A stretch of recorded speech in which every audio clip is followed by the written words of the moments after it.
mas ali já estava participando de fato como esse.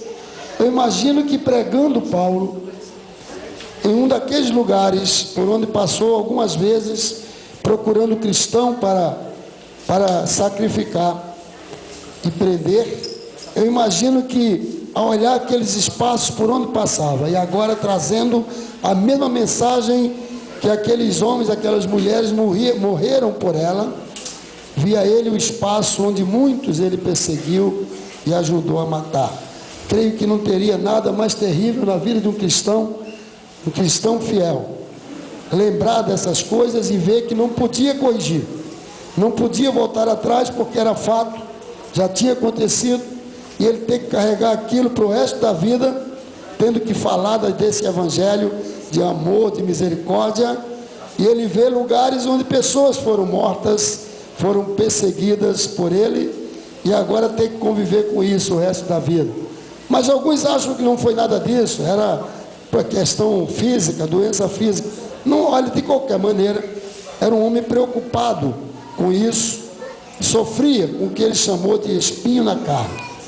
E a palavra que veio a ele foi para que ele sossegasse, e ele reconheceu, e o texto que lemos logo no primeiro versículo lido, fala que ele reconheceu que era para que ele não se exaltasse, para que não me exaltasse pela excelência daquilo que Deus fazia através dele.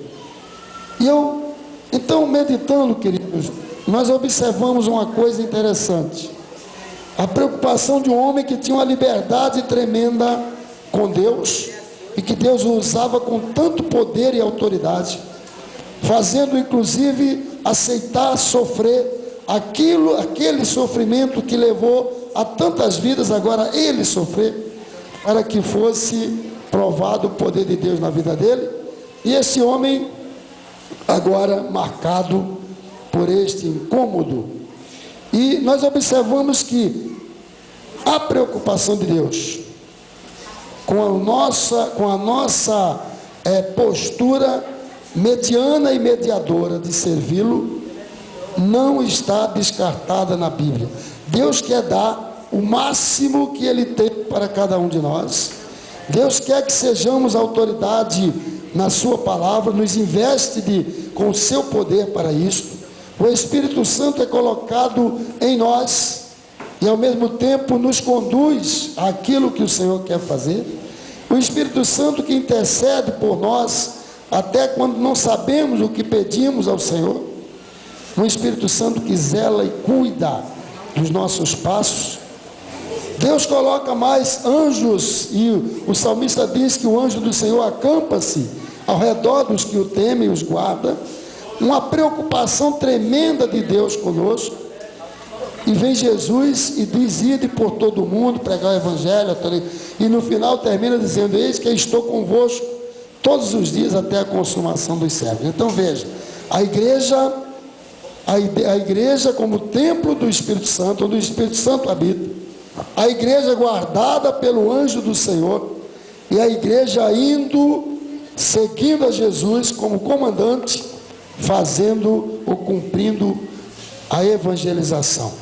Todo um cuidado, mostrando inclusive nesse ponto que Deus quer, ou melhor, investe forte na sua igreja, que Deus nos dá o máximo que nós permitimos que Ele dê, porque se depender dEle, Ele vai nos enchendo de coisas que são para a glória do seu nome, mas com isso nos impulsionando cada vez mais fortes e mais realizadores de fatos. Há pouco tempo eu ouvi uma ministração que o pastor ministrava dizendo que, mandando ler o versículo 32 do último capítulo de Atos, e os irmãozinhos procuraram e tal, não tem, só vai até o 31. E o pessoal: pastor, está errado, pastor, não tem. Ele não tem, porque Deus espera que nós sejamos os continuadores. Atos dos Apóstolos, o que está escrito é o que os outros fizeram. Do 32, do último capítulo em diante, é conosco. Eu achei aquilo interessante, muito interessante. Ele chamou a atenção para um fato que eu mesmo não tinha atentado ainda, apesar de saber que não tinha o 32, mas ele disse: a partir daí é você que tem que fazer. Os atos dos apóstolos continuam através da igreja desses dias. Então, queridos, tudo isso mostra o quanto Deus quer e investe no seu povo. Mas tem uma preocupação também que ele mostrou na vida de Paulo. Ele se preocupa com até onde ele pode ir na nossa vida e até onde nós tentamos ir sozinhos. O limite de Deus, é claro, está no nível, no espaço de abertura que damos para Ele agir em nós, seja na vida pessoal, seja nas tarefas do seu reino, trabalhando, servindo como servos seus. Mas Deus tem uma preocupação. Por que isso? E Paulo diz: para que não me exaltasse pela excelência do poder de Deus na minha vida, ele permitiu, no entendimento, no subentendimento, ele permitiu que isso acontecesse para que eu não me exaltasse. Querido, tem algum tempo eu falava sobre, e ministrava na minha igreja, sobre o último golpe. Esse último golpe, nós sabemos que constantemente estamos sendo, primeiramente, monitorados por Deus.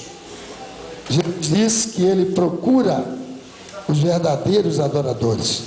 Procurar significa estar sempre monitorando para que alcancemos o nível que Ele deseja.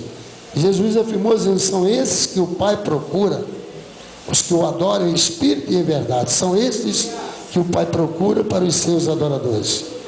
Uma realidade que nós estamos já vacinados nisso. Mas nós sabemos também que o inimigo fica de olho tentando atrapalhar essa expectativa de Deus, de nos achar como verdadeiros adoradores. E os obstáculos vêm.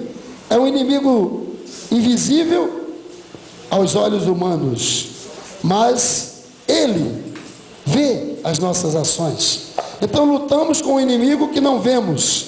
Esse espaço visual só é preenchido, é claro, pela revelação de Deus através daqueles que são realmente espirituais, e o Senhor completa e mostra.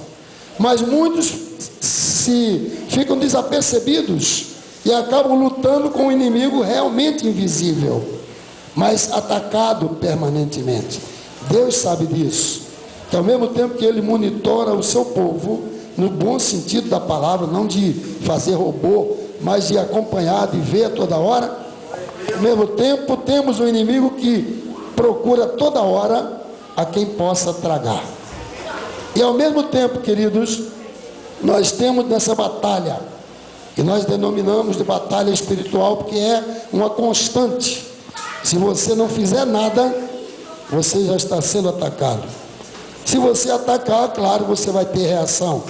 Mas se faz no Espírito Santo de Deus, é claro que a vitória é garantida. Porém, queridos, não tem como ficar parado.